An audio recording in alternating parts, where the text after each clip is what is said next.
How are you doing, man? How are you doing? I'm good.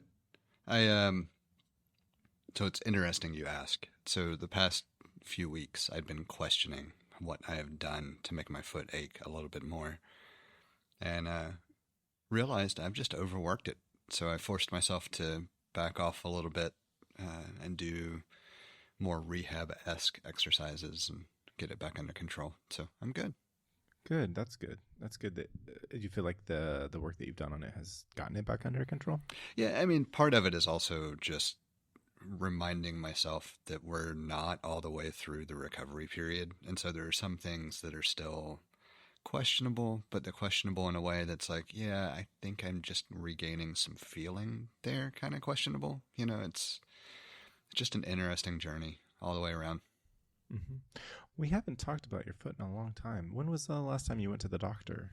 I haven't since stopping the PT. So once they Okay. discharged me from PT, it was essentially make an appointment if things seem questionable or concerning, beyond something that you are pretty confident about. So, Makes sense. Makes sense. yep.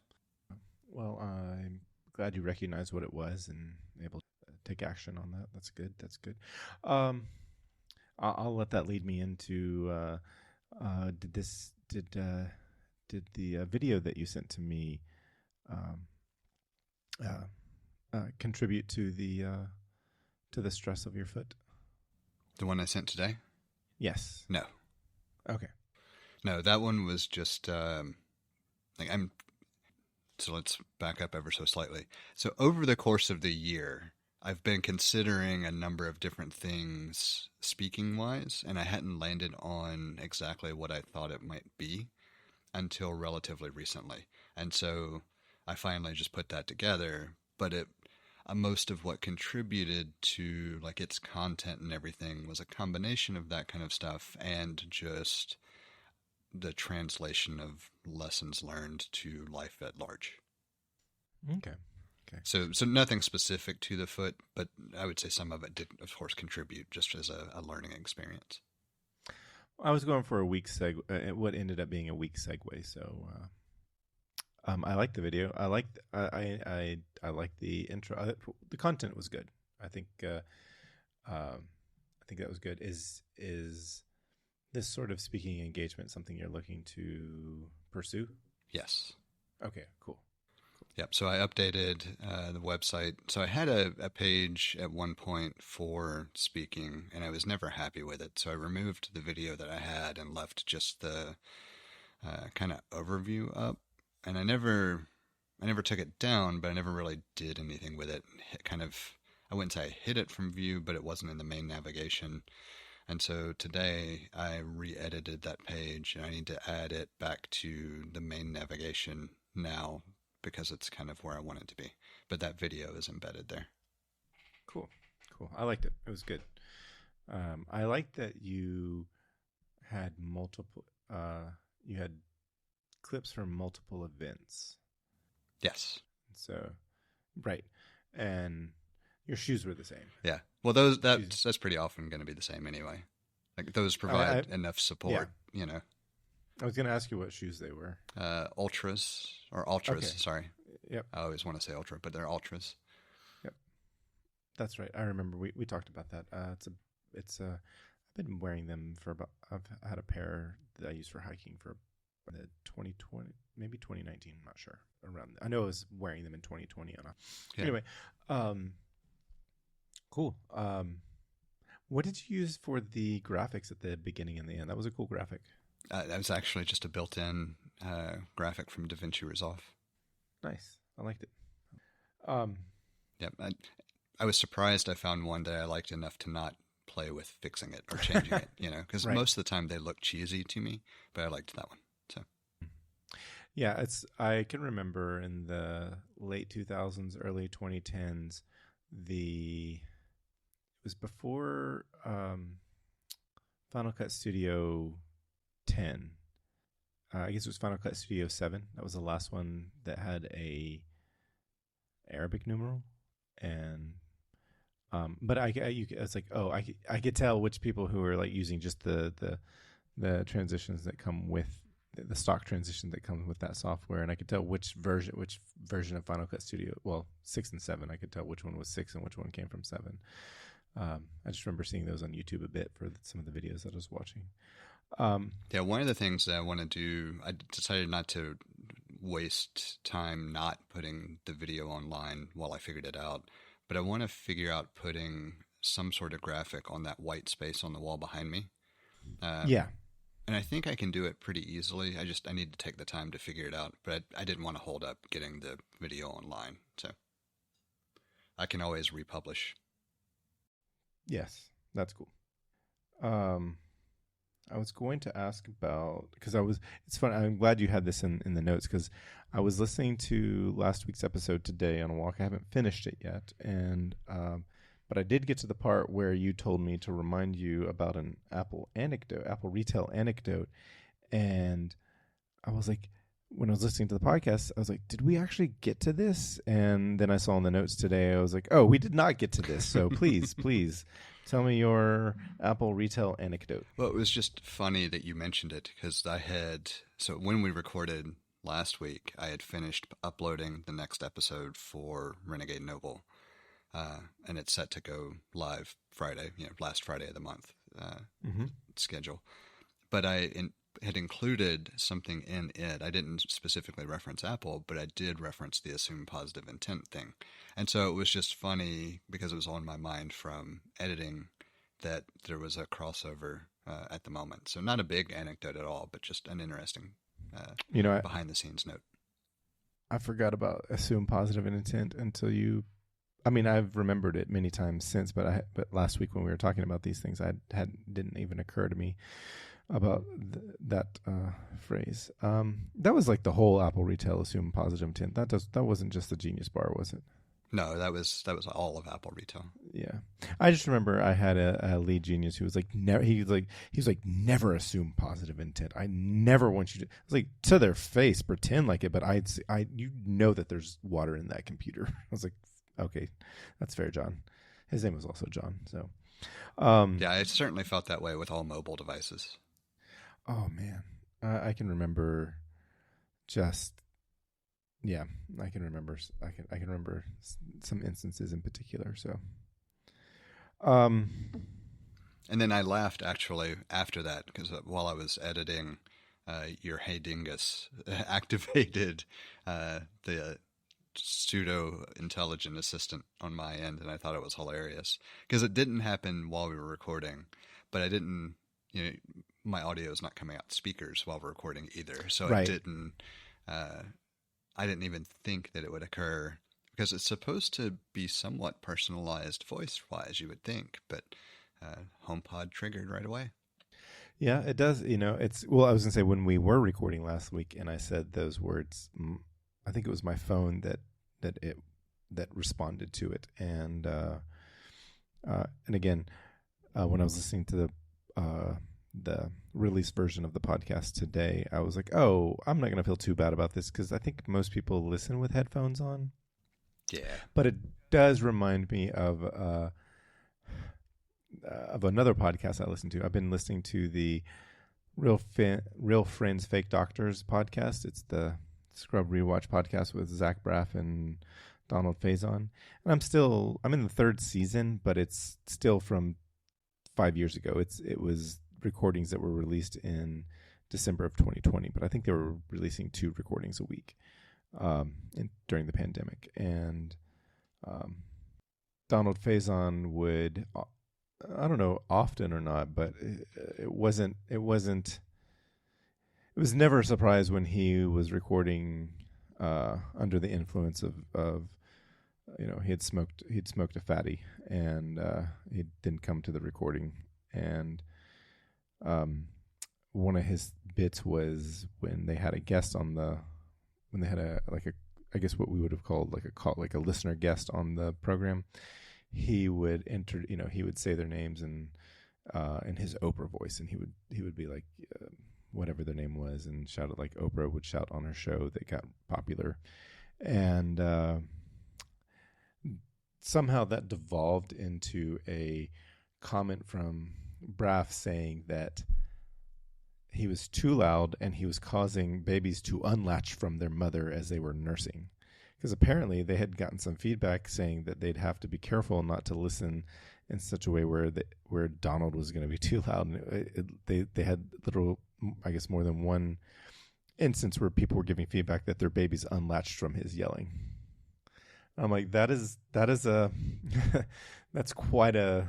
It's not something I would have thought about, but it does make sense. Yeah, no, it does, because like, well, you're sitting there, a woman is sitting there feeding her baby, and yeah, you don't necessarily want to be watching a TV show for whatever reason. Maybe you are, maybe you don't, but yeah, it seems like that's a common place to. It seems like there's a great place for a podcast to or a great listening time for a podcast. So anyway, that was a roundabout way we got from Siri to unlatching. So it works. It does. You submitted your Apple TV app with fixes. Yep. It's in review. I noted. Go ahead. I was going to say, I was laughing at the last because I noticed that you did put in MA Journey that you have liquid glass in the it was beta. It was pretty easy to adopt there.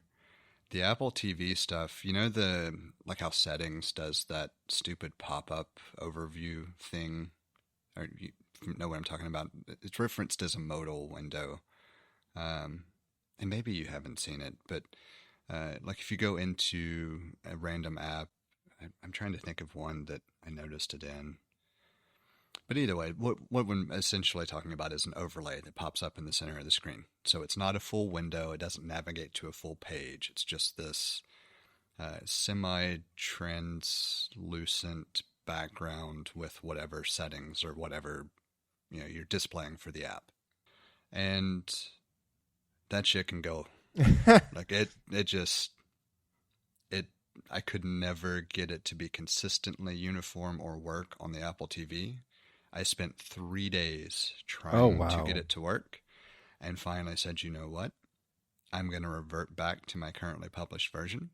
I'm going to build just basic SwiftUI views for everything that is now currently screwed up because it wants to display it in this other new native fashion that doesn't work. And yeah, that's what I did. To hell with their design language and styling. I'm going to go with what works. Well, to be fair, 26 and 26.0.1 are the final betas, and 26.1, I've been checking daily to see if 26.1 is available, because while I'm not having major issues, I'm also having issues that I would expect to be related to betas and not a GA. Yeah, I haven't really had any issues with the TVs, the Apple TVs so far. No, not for me either. Talking about iOS mainly. Right, and so that's why I was surprised at how frustrating it was to get that overlay thing to work, because it seems pretty straightforward, and I could eventually get the overlay to work, but then it would be one color here and one color here, and then shorter here, and so you would see the previous menu above it, and just all sorts of weirdness that I just got tired of, and so I explicitly ripped all that shit out, and just did full page navigation views that work and work well. And for my Apple TV app, it doesn't need anything more complex than that. There's only a handful of settings you can adjust anyway. So I did submit it for review today, so hopefully it'll get pushed out the next day or two. Good. I was just gonna say, like, as if I were a developer, I'd be like, yes, I want to use the new cool stuff because it is cool. But if it's gonna be such a headache, or I'm like, scrap it.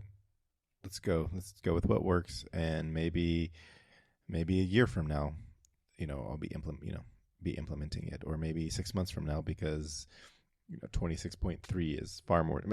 Heck, maybe even 26.1 will be more stable. I'm hoping 26. People who are on the beta train, they have said that 26.1 should have been what the 26 should have behaved. The main issue that I've noticed I've been having is actually in macOS, where for whatever reason, Finder isn't refreshing Windows until I click off of it and back to it. I haven't been using Tahoe that much because my work computer, I think they're probably going to go the full 90 days at least before they allow their managed devices to run Tahoe. So I'm still using Sequoia for the majority of my day. But when I do use my computer to do my work and the things that I want to do, I have been enjoying Tahoe. That's the only quirk that I've really noticed that has impacted me in my normal workflow. Because there are a lot of times where I'll, create a document or download something or whatever and swap back to that window and, all right, let me go click off of it, click back so that it refreshes for whatever stupid ass reason. Well, I'm glad you got something submitted so that you can have something working. I know we talked about it last week.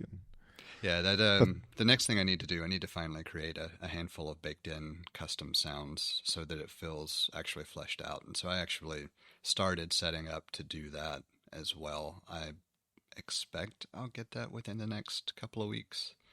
We'll see. Are you going to be supporting Og Vorbis? No. I only asked that. It's a 5x5 inside podcast joke.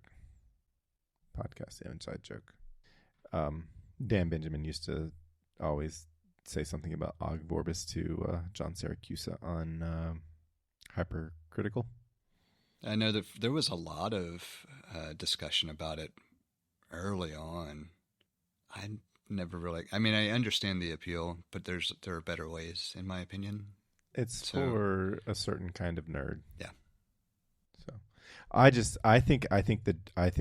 don't know because I don't know enough about Dan Benjamin, but the way I interpreted that joke was that it was Og Vorbis is a sort of niche format, and it's computer enthusiasts are familiar with it at least, and it's like I said, there's a certain kind of nerd that is going to be a Og Vorbis evangelist. I don't think that you have anything else, but you have people who are familiar with it, and you have evangelists, and you have people that have no idea what you're talking about. And I think those are like the three main categories of people that understand, or when it comes to Og Vorbis, that's a format that those are the three categories that people would typically fall in.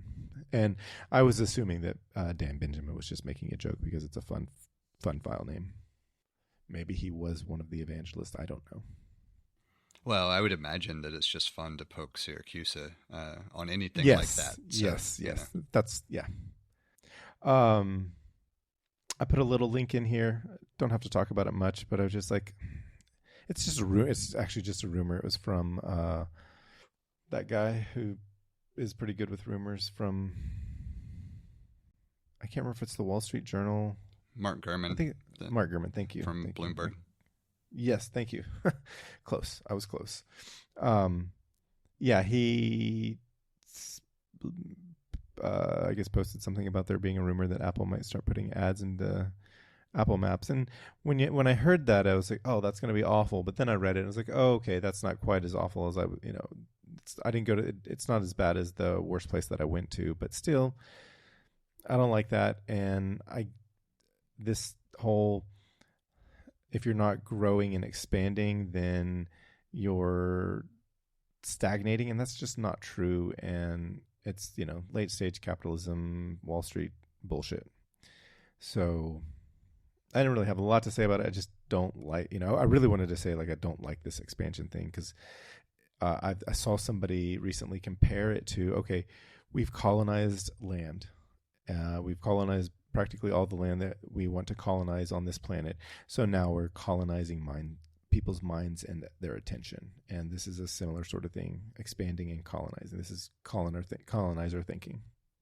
I mean, I have so many thoughts. So I don't have a lot to say other than I also dislike it. I dislike any time that you start adding any level of paid functionality into what's essentially just a utility. Mm-hmm. I don't mind if you have an app that is designed to provide search results where you have, some paid placement or things of that nature that's serving a specific purpose, like Yelp, where you're specifically searching for whatever thing. And you can make the argument that maps is kind of that way. So I kind of see the logical, uh, exploration of that to an extent. But at the end of the day, maps is a utility. And that's when I dislike having other stuff. It's just going to make me start looking at other apps and deciding whether I really want to use maps or if there's a better experience that's not doing this kind of bullshit. Yeah.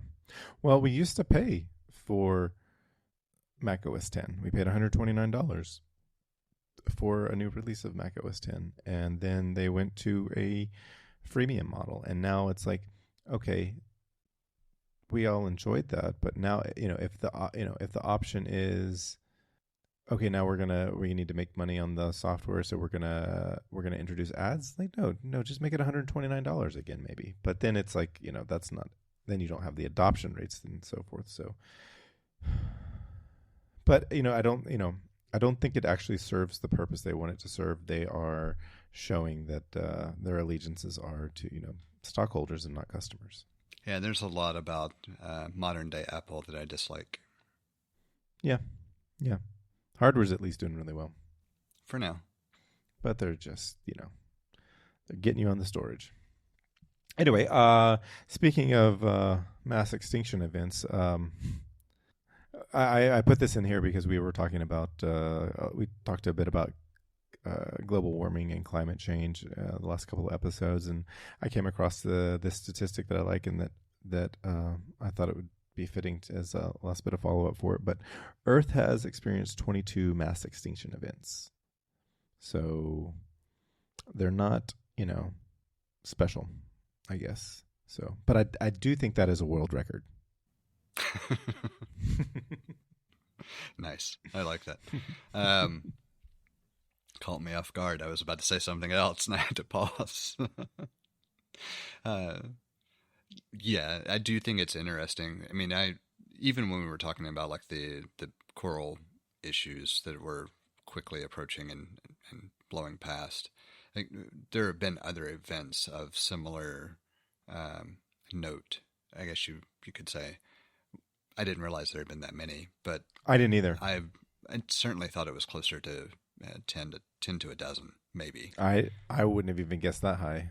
I was like, I know about the one for the dinosaurs, and I know that's not the only one, but I wouldn't have come anywhere near almost 2 dozen. I guess it also depends. Like, there's the only qualification for that is that all of a particular species or something is gone. Correct? Like that, there's not additional qualifications for what counts as a mass extinction event.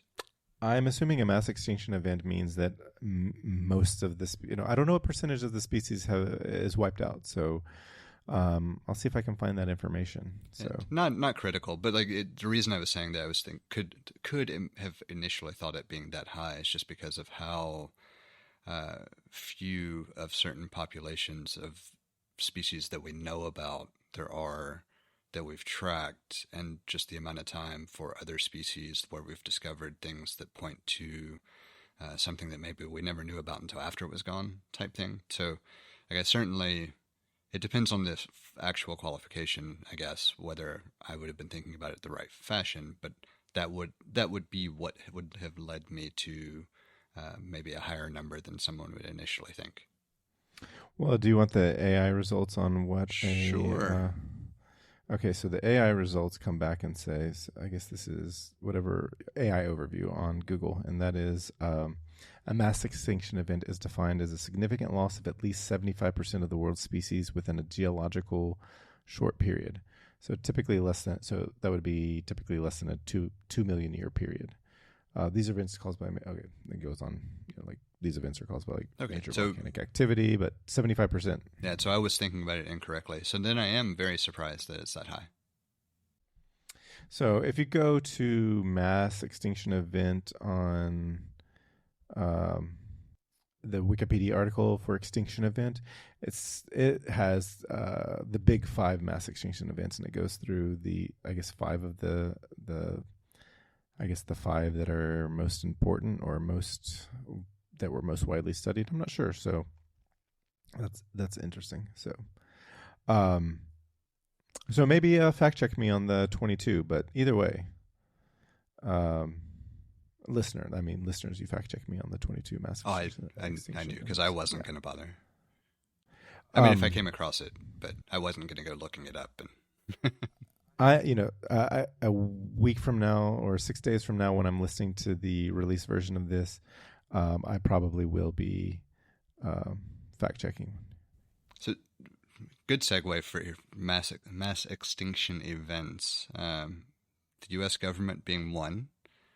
So, just a quick line item that shut down appears to have been, surprise, surprise, orchestrated and planned and will be ongoing in order to do things, which we haven't talked about it just because I really didn't have a whole lot else to say, but I felt like it was prudent to at least mention it just because of how prevalent it is for historical purposes as far as coming back across this episode at some future time.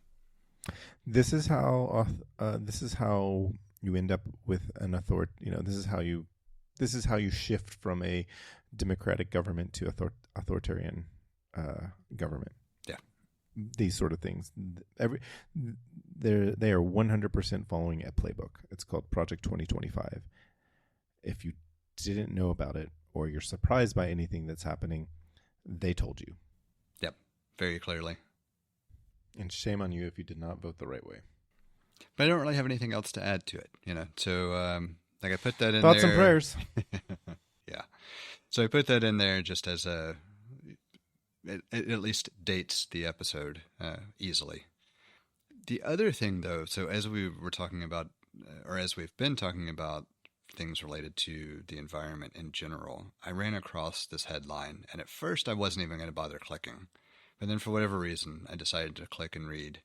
And then I was kind of interested in the methodology and some of the findings more so than, or the disparate findings, I guess I should say, and what they're trying to do to address those disparate findings than it was the actual subject matter itself, if that makes sense. I would like to interject here because Sure. I saw this and I'm like, okay, I'm going to let Jesse talk about this.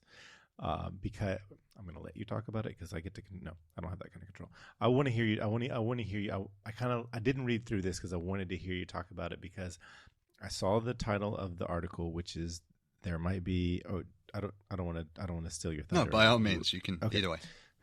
There might be microplastics in your penis. Now what?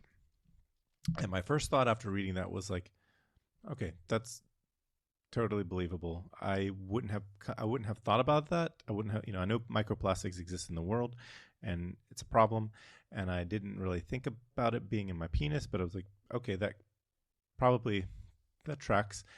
But then I thought, well, that's better than a leech being in my penis. Because I think we've talked about this story before. There was a guy who went swimming and one day he, was he swimming in the Amazon? He was swimming somewhere, and a leech had gotten into his urethra. And one day he was having some difficulties, but not major. And he saw something come out, and come to find out, he sought medical attention, and there was a leech that was living in his urethra. And so I'm starting, So at that point, I thought, hey, I'm not going to read these bullet points. I want Jesse to talk about this because I want to start out with, I think I'd rather have microplastics in my penis rather than a leech, but we'll find out by the end of this whether or not that stays, if that's true, if that's going to remain. So I can tell you, I already read through pretty much the entire article. I think there might have been one little section that I just didn't, kind of glossed over. And I would absolutely prefer microplastics to a leech. Okay. So the reason the article caught my attention was obviously the headline, right? That's clear. And so I haven't spent a lot of time concerned about microplastics in general. There have been plenty of studies talking about microplastics in the brain and how we're constantly being exposed to them and ingesting them and everything else. So this is background noise that I've heard and have thought a little bit about. And then when I saw this article, I thought, let me just read and see what the premise is, because now I'm curious. And as I was reading through, it's like, well, this really doesn't tell me anything that I care one way or another about, until they started talking about there are only a couple of fairly prominent studies on the subject at the moment, and they found widely disparate results, and they used a couple of different methodologies. And so that sparked a evolution in testing and other things, and one can get into some of the details, but all of that suddenly became really fascinating. And so that was most of what I focused on the rest of the time. But I'll skip back up to the just general premise first. And one of the questions, or what the original reporter sought out to answer, was whether or not erectile dysfunction was related to the accumulation of microplastics in the tissues, basically. And so it seems like a valid enough question, and seemed interesting enough to at least kind of read through. And there were a couple of studies I think they were both published in 2024. One found one total particle across 5 testes samples, and none were found in penile samples. And the other study, they found not a single one of the human testicles was plastic-free, and I don't think they tested penile tissue in that one. But, finding only one affected out of one study and all affected out of another, it's pretty wide-ranging. And so the differences in methodology were that the one study basically dissolved all non-plastic stuff, all human tissue, and then tested the composition of what was left, whereas the other sought to find evidence first and then test the composition, or I think I have that right. And so different methodologies, and then that made sense to me. It's like, okay, I could understand some differences there. But then they started talking about how microplastics also are things that are found in the body anyway, or certain combinations of those, not microplastics specifically, but the compounds that form microplastics. And many of them resemble similar to other things naturally found. And then they talked about the complications of contamination during testing, because if it comes into contact with plastic in the environment, does that contaminate the sample? So is the presence of certain microplastics actually from the environment and not actually from the sample originally? And I'll pause there because that's a lot to take in, but that's where I really started to get interested in this article. And that's where it went beyond the kind of jokes in my head about a plastic dick and into the realm of, oh, this is actually kind of interesting. So I figure it's a good point to pause for that transition as well. Just remember, you cannot ever compete with the plastic things. I would imagine silicone probably is better than plastic. Silicone is a type of plastic, right? Is it? Is it considered a type of plastic? Right, because it's not silicon. Silicon is an element, and silicone is not. It's. I would expect that it's a plastic. I'll do some real time follow up, but could be. Because plastic has an extremely there's broad definition. Yeah, I was going to say, even from this article, just the gathering of what all could count as plastic started to make sense why it was such a difficult topic to study. So one of the things I remember from college was chemistry was that either Twizzlers is just like a little confirmation away from being considered a true plastic, or it is a true edible plastic. I can't remember. So that's a fun fact. Doesn't surprise me, but it's a fun fact. I love Twizzlers too. So then once we got into some of the things they're trying to do to combat the concerns about introducing these microplastics and them not actually being a part of the original sample, or contaminating the sample, I guess is the proper way to say it. They were talking about an emerging methodology where they grow it, or they essentially call it an organ on a chip. And the author said that it really doesn't do it justice. He would call it more bodily function on a bench, because what they were essentially doing was creating quote-unquote human organs on chips. So they're small, clear chips. They look a lot like microscope slides, and they culture cells from the relevant part of the body and embed them in the chip. And then the grooves in the chip act like natural plumbing, so it mimics the vasculature of a given organ. And then tubes connect the chip to flasks of fluids, pumps, and sensors. And then, when everything's hooked up, researchers can flow fluids through the tissues at precise temperatures and pressures that match what happens in the body. And all of that I thought was just insanely cool in general. And so what the benefit of this approach is, if you start with, studying sex organs, and then you find, it always processes through liver tissue, then you can insert, liver functions prior in this chain of testing and replicate that flow. Or you could remove the liver if you found the liver didn't do anything, that kind of thing. So like being able to move the interplay of systems around was also a neat byproduct. And then I did go back to my jokes slightly thereafter, because one of the things that they then said was, or that they can flow a solution spiked with microplastics to see if any of the particles lodge themselves in place and keep the chip from getting hard. Oh boy. So, of course, I had to devolve a little bit back into the jokes there. But I didn't like the idea of spikes and lodge. Yeah. But overall, still, really neat. My takeaway from the article really kind of ended there, other than talking about microplastics at large. And so we can go into that if you want. But the latter part was more like at an individual level. Is there really anything that you can do to change things? And the author asked, all the different people they came into contact with. Everybody said, I've made some changes, but realistically, the only way we can make a change that's going to affect anything is at a societal level. The individual efforts might adjust exposure a little bit one way or another, and we're certainly doing our part to make changes to help reduce exposures in our lives. But at the end of the day, it's not going to move the needle. The societal change is what would move the needle. And so that's the big kind of takeaway. And the rest of it was just neat scientific exploration.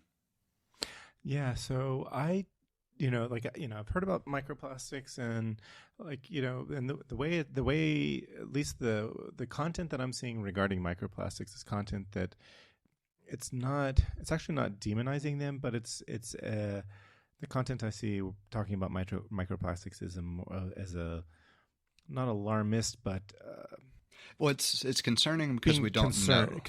Right, yeah. Right. And so I didn't have. So there's a I think he's an MD. He's a endocrinologist that I follow. He's got an account on Instagram called Hormone Specialist, and he recently put something out about the microplastics in magic erasers. And again, I like, based on what I've seen, based on what I understand about the scientific method and so forth, and how he presents his information, I really like this guy, and I find him to be trustworthy because he's not trying to. It's not clickbait, but it is informative, and it is he presents things in a sound medical scientific way, and so. His most recent video, he talks about the microplastics in melamine, and I can get the audio in and drop it in. I think it would be interesting to hear a non-layperson talk. Maybe he's not talking about microplastics in the penis, but just generally about microplastics, and I think it's been really good, and specifically about melamine, which is magic erasers. And so, and he brings up a good solution. It's like, hey, there's a ever so slightly less convenient alternative to magic erasers, and that is like a baking soda paste. It does the same thing as a magic eraser, and so I was gonna say I like this guy. I like how he presents his information, and I think that I'm glad that people like you said, it's gonna have to change on a societal level. But hopefully one day before, I hope that I can see for my children's benefit that we can start to address these issues. as well as climate change and global warming.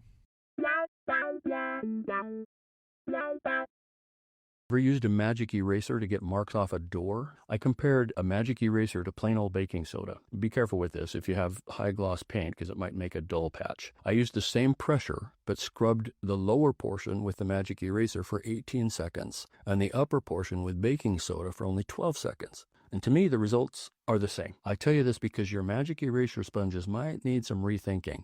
While baking soda is harmless, magic erasers are made of melamine foam, and they shed tiny plastic branched fibers as they're used. We didn't used to think melamine foam was a significant producer of microplastics, but in 2024, a study showed they release as much as 6.5 million fibers per gram of worn sponge as they're rubbed aggressively to remove stubborn marks. And people use them until they're ragged. Once you wipe off the residue and wash that rag out in the sink, they're released into surface water in some countries or plumbed off to urban treatment plants where indigestible plastics settle out into the sludge layer, which is sold off as fertilizer for agriculture, which can then be taken up by plants, which we consume. EU regulators list melamine as an SVHC, substance of very high concern. The melamine formaldehyde resin polymer was shown to cause harm to sentinel aquatic species. That's been demonstrated, which can change ecosystems that eventually land in our situation room. Now, we're not finding it in most bodies of water in the concentrations they used in this study. So if you think the problem's inconsequential, I won't disagree with you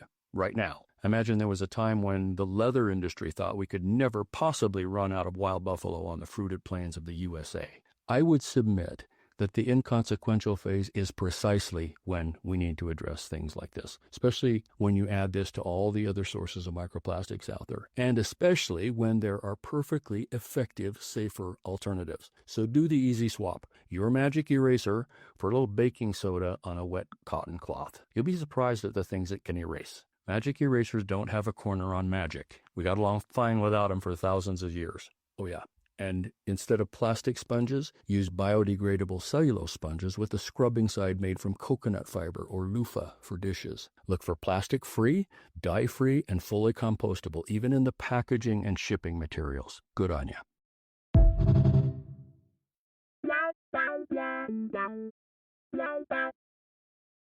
Yeah, I didn't pull the link. Well, I mean, the entire article is embedded at the bottom of the note, so you can always read it if you want. But I didn't pull the specific line that talked about how part of what makes this line of inquiry so difficult was it rattled off certain compounds that are both naturally in the body and technically microplastics. I think I'd have to go back and read it to make sure, but if not, it was that they were very similar and certain portions of them would occur naturally anyway, similar to how like mercury or other things that were long-term residual contaminants could show up in the body and not be a thing of concern except at certain levels. And so I think that's where a lot of the question around microplastics are today, is at what point is it actually a problem, as opposed to it being just something that our body will eventually filter out or just have no real concern about.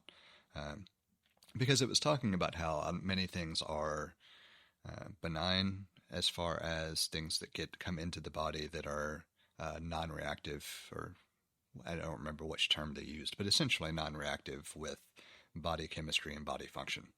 And how, generally speaking, it appears, at least at current levels, that microplastics would fall into that category. There's just a question of whether maybe we're not giving enough credit, or maybe it's, in certain people there could be a greater sensitivity to those effects and everything else that's spurring some of the current research. And of course, the flip side of it being that we don't know. So why wouldn't we research it to understand, whether we're already at a point where certain levels are causing problems?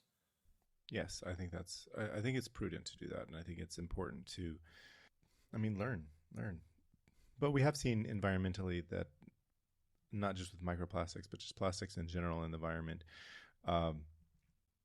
there are plastic-eating bacteria that are evolving, or bacteria is evolving to consume plastic for energy. And that's really interesting. So I don't think that means that we should continue to put plastic into the environment the way that at the rate that we have. I think there's a benefit. I think if for no other reason, there's a benefit to just being a good steward of the resources that we have, and that's not currently how our civilization works. So, yeah, I know we've over the past year or so, we've explored some different products just because of the lack of plastic packaging. Again, kind of similar thing. Like, it's not so much that we view it as a specific problem as much as it is, if we can make a choice that's more environmentally friendly, why wouldn't we make that choice? Unless it's just, cost prohibitive or something. And so it's part of why I opened with the idea of this has been kind of background noise and something that I haven't really paid a lot of attention to, but I haven't discounted either. And so I just found it overall interesting, especially given that we've spent a couple episodes talking about climate-related material. Yeah. Well, one of the good things is that if we can make it, and we make certain changes, we can overcome this. And there was one of my favorite products that's since I was a child has really done some work in this, and I can't remember details off the top of my head, but Lego, they have seen they understand the environmental concerns that come about with their product, and I believe that's something that they have been working on. And I'll see if I can find this information and put it in the follow-up for next week. But there's an interesting, I think in the late 90s there was a ship that capsized or a container full of Lego. I actually just saw something about this as well, which is timely. So I wanted to interject. Right. Yeah. Go ahead. So yeah. So there's I think there's even a website that will show collection or places where Lego have been found on like the beaches of France and other European countries because of this shipping container that fell into the water that's full of Lego. So, and they're still finding new Lego from that issue. And I think there's a number of things related to that. And so I found that interesting as well. Yeah, the blurb that I saw about it was just that bricks are still washing up and being found from that container having capsized. One of the related to Lego but unrelated to plastics, so one of the interesting things that somebody had talked about, if you look at architecture around the late 60s, early 70s, architecturally buildings changed to be more block-like because the first generation of children that grew up playing with Lego were old enough to become architects making decisions at that time. That would track. I could see that for sure. Mm-hmm. So Lego is an interesting company. They do a lot of really good things. And one of my favorite statistics about Lego is that they are, by quantity, the largest manufacturer of tires in the world. I didn't think about it, but it makes sense. Yeah. Right. I don't know how many Lego tires we have up there, but there's quite a few. You've paid for more Lego tires than you have paid for vehicle tires in your lifetime. Not in total value, not in total just mass, sheer quantity. By individual units. So I have paid for a lot of tires though. It might be even. I don't know, man. It's pretty easy to buy the Lego tires. Well, it is, but most of the sets that we've bought have not been vehicle sets, or if they were vehicle sets, they were. It does like space vehicles, not like rovers. But I'm sure we probably still have more Lego tires than I've ever purchased physical like vehicle tires. Well, I'll say this: at any given point in time, you probably have more Lego tires in your possession than you do have, actual tires. Absolutely, that's 100% true. We have a number of different ways set up for you to get in touch with us to provide feedback, ask questions, or just comment in about something we've discussed. You can hit us up on Twitter or Instagram at untitled_hosts, or shoot an email over to untitled.hosts@gmail.com. Or get in touch directly with Jesse at jthart.com, or get in touch with me, John, via telepathy. If you would like to support our work or are interested in listening to our new after show feed, head over to patreon.com/theUntitledPodcast and take a look at the options we have set up. Thank you for listening. We hope you've enjoyed the show. And we hope to connect with more of you as we continue this journey. That's a wrap.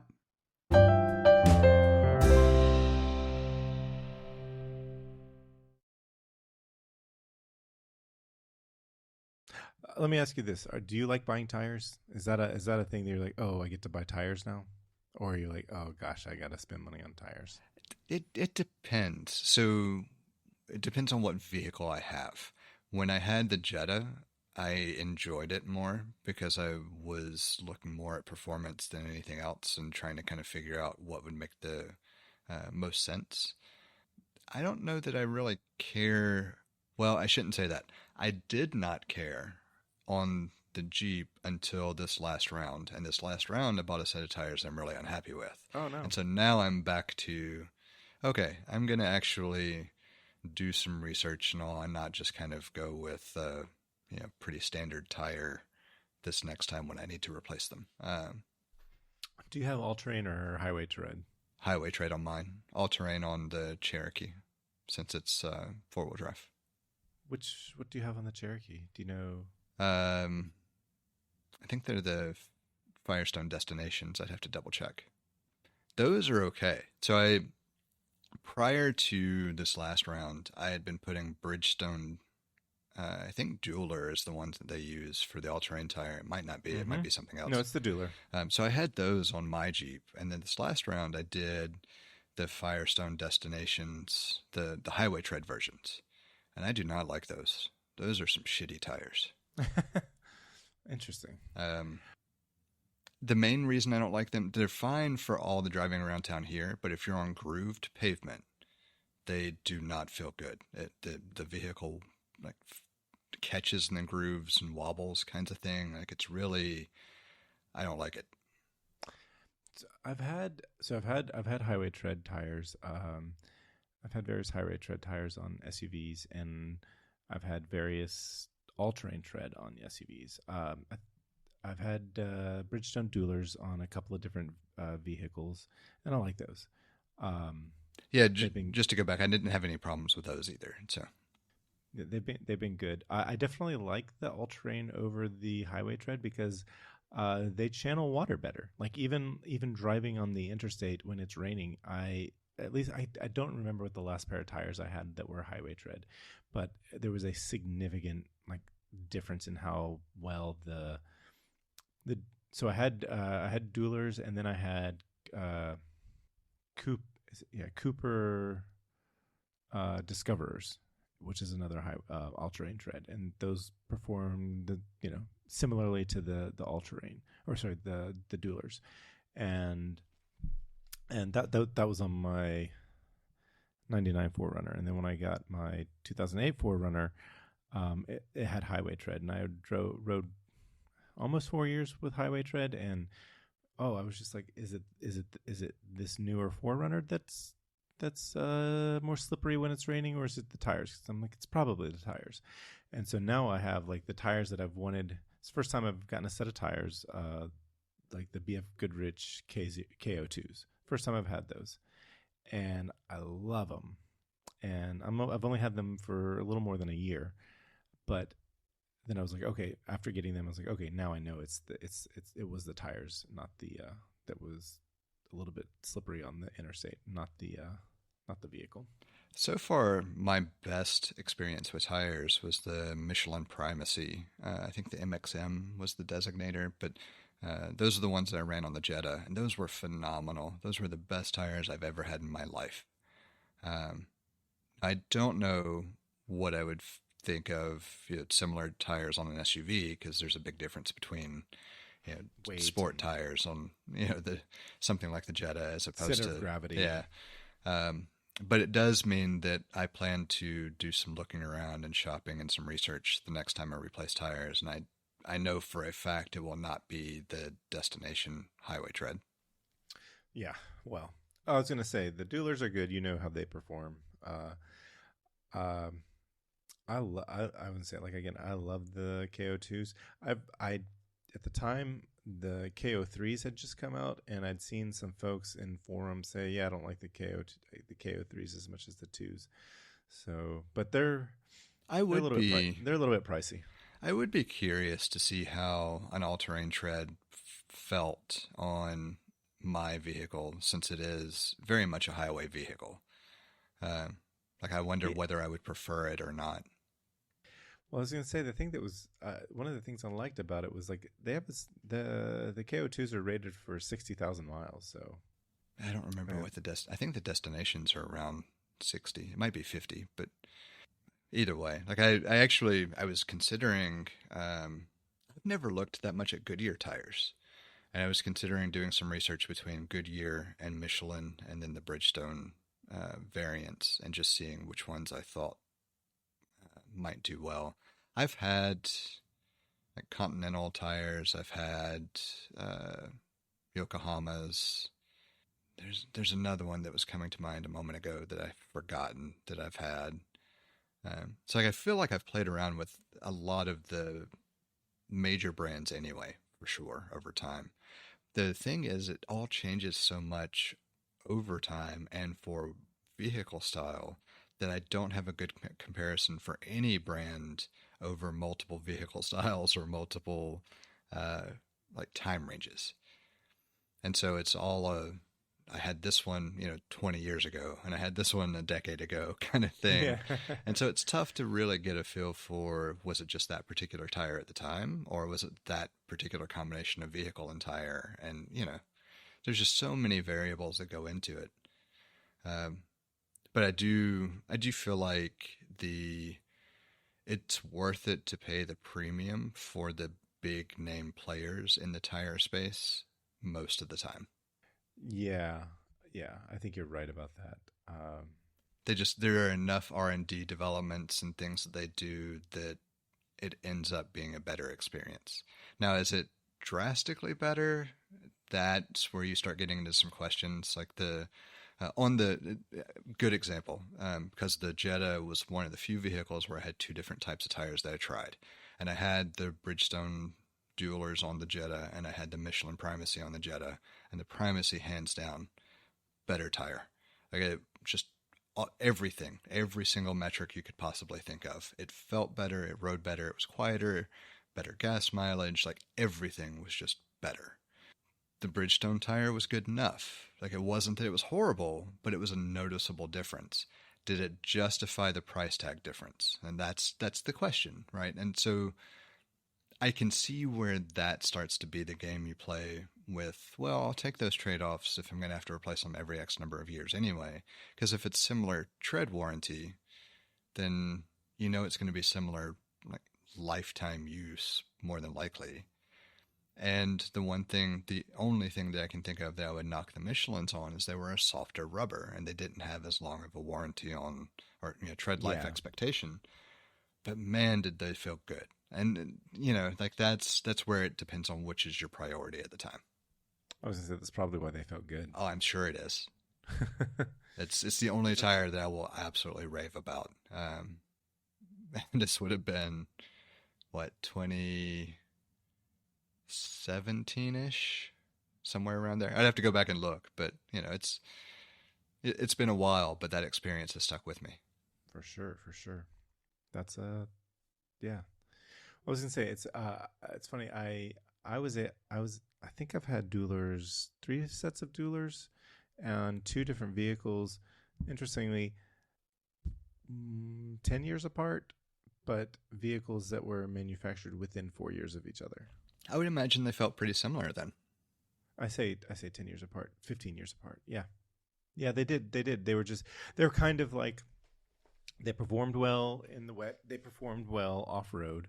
Not that I wasn't doing any. I mean, just driving on a trail, and they were they were they lasted longer than they were rated for, and they were like there was nothing to complain about. I would say, and same thing with when I got these Bridgestones, sorry, not Bridgestones, these BF Goodrich tires. I was just like, I just like I was thinking about like, oh, I didn't even notice that I've had like the highway tread tires that I had before.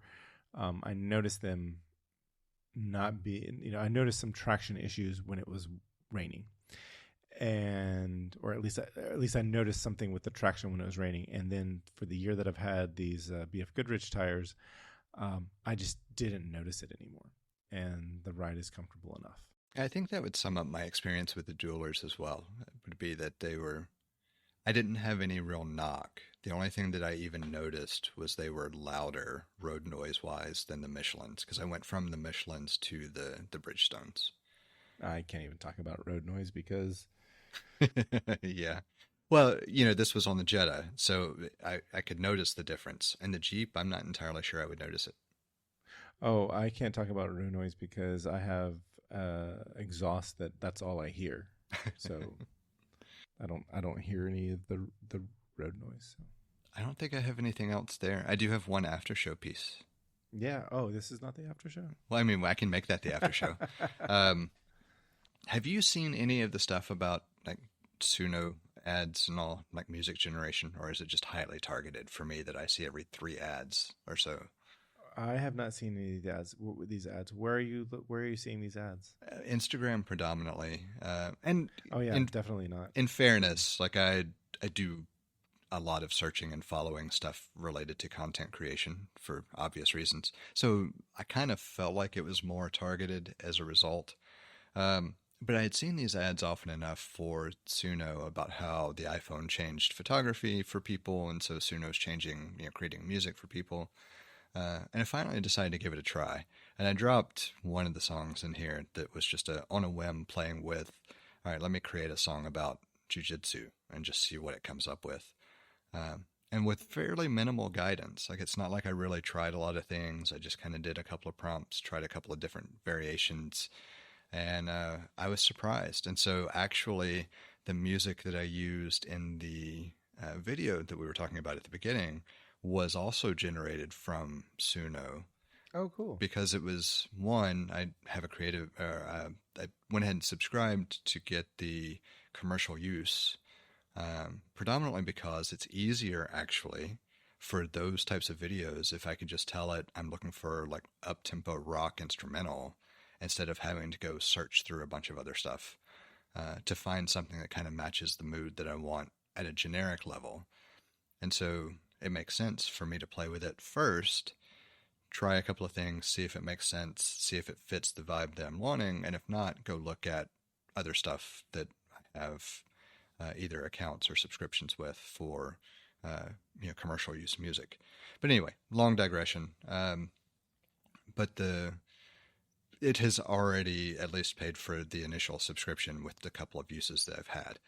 So I might keep it for a little while and just keep playing with some other things. It's been interesting to generate I took some lyrics that I had written more as a poem than anything, like 20 years ago, and created a song from it and sent it to my brother and just said, tell me what you think, since he's a aspiring musician who has at least written some things.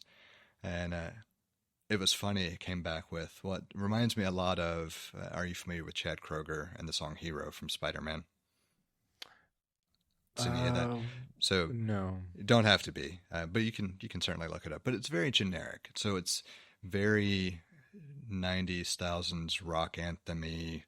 The lyrics aren't anything special, but very applicable to anybody, like really generic, really fun, really enjoyable, like nothing to write home about, but something that everybody could relate to kind of thing. And that's how he described it. And he said, it's exactly what I had in mind when I was generating it. So if that's what you came back with, that's perfect. Because it's not like I was trying to be a rock star. What I found its best use for so far, the instrumental use in videos, great, because I can kind of nail down what I already have in mind in a way that's searching for something someone has already created has been difficult.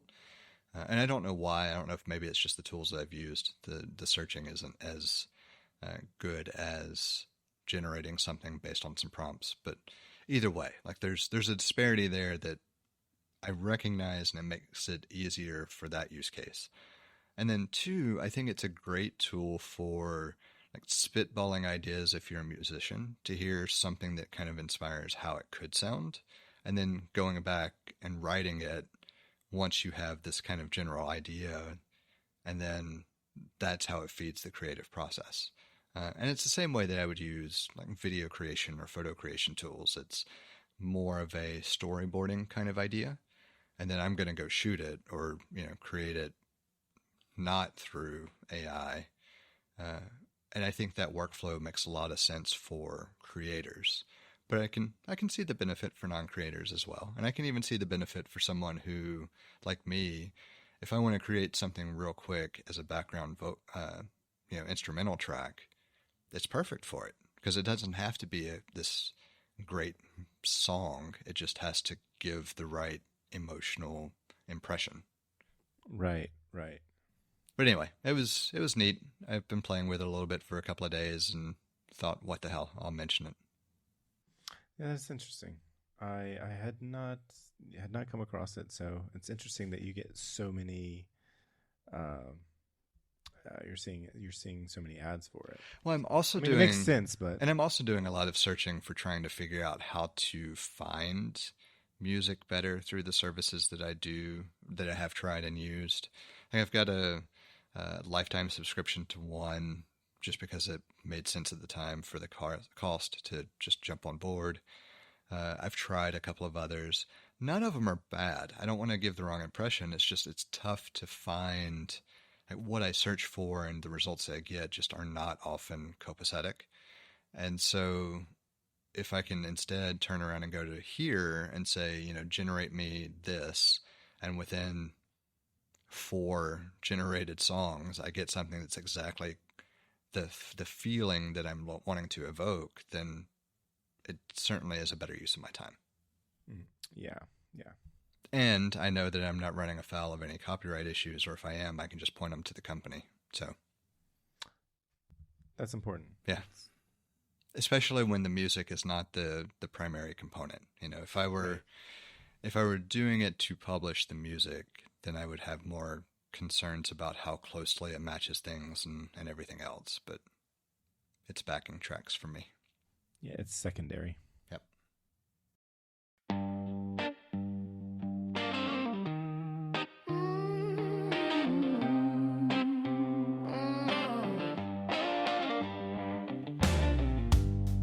On the mats our dance begins. Mind's focused, adrenaline pumping. Looking for a grip, slipping in tight. Fire starts to burn within, it's time to fight. Feel the flow, on the mat is where we grow. Choke out the doubts, no room to despair. Tap or snap, you gotta choose. This is where you win or lose. Pressure's the weapon, control is the key. You gotta break free before they break thee. On the mat we dance, no time to stall. Twist and turn like shadows through the hall. Grip tight like a cobra in the night. Every move's a puzzle, gotta get it right. Feel the flow, on the mat is where we grow. Choke out the doubts, no room to despair. Tap or snap, you gotta choose. This is where you win or lose.